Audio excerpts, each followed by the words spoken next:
Hi అండి. చిన్నవాళ్ళ దగ్గర నుంచి పెద్దవాళ్ళ దాకా అందరికీ వచ్చే కామన్ ప్రాబ్లం పళ్ళ సమస్యలు. మనం ఏం చేస్తూ ఉంటామంటే ఇది వచ్చినప్పుడు వెంటనే జెండు బామ్ ఆ పన్ను నొప్పి దగ్గర పెట్టడం గానీ, లేకపోతే కూలింగ్ వాటర్ ప్యాక్ పెట్టడం గానీ, ఇవన్నీ చేస్తూ ఉంటాం కదా! దానివల్ల పళ్ళ నొప్పి అనేది తగ్గదండి. ఈలోపు ఇంతింత చెంపలు వాసిపోతూ ఉంటాయి. దానికన్నా మీకు తక్షణం రిలీఫ్ ఇచ్చే కొన్ని వంటింటి చిట్కాలు చెప్తాను.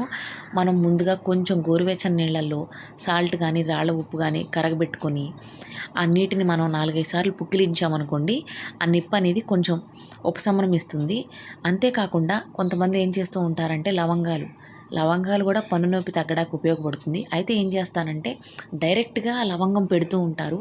అలా లవంగం పెట్టడం వల్ల ఆ పుచ్చు దగ్గర ఇరిటేషన్ వస్తుంది తప్ప నొప్పి అనేది తగ్గదు. మనం ఏం చేయాలంటే మనకు సూపర్ మార్కెట్స్‌లో గానీ, మెడికల్ షాప్స్‌లో గానీ లవంగ నూనె అనేది దొరుకుతూ ఉంటుంది. క్లోవ్ ఆయిల్ అని. మనం అది తెచ్చుకొని కాటన్‌లో డిప్ చేసుకొని ఆ పన్ను పుచ్చిన దగ్గర మనం బాగా నొక్కి పట్టి ఉంచితే నొప్పి అనేది తగ్గిపోతుంది.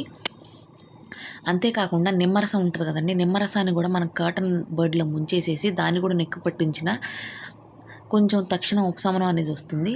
వెల్లుల్లి కూడా బాగా పనిచేస్తుందండి. ఇందులో యాంటీబయాటిక్స్ ఉంటాయి కాబట్టి వెల్లుల్లిని మనం పొట్టు ఒలుచుకొని ముద్దలాగా చేసుకొని ఆ ముద్దని ఆ పళ్ళ మధ్యలో కొంచెం పెట్టుకున్నామంటే అక్కడ బ్యాక్టీరియా అనేది చనిపోతుంది.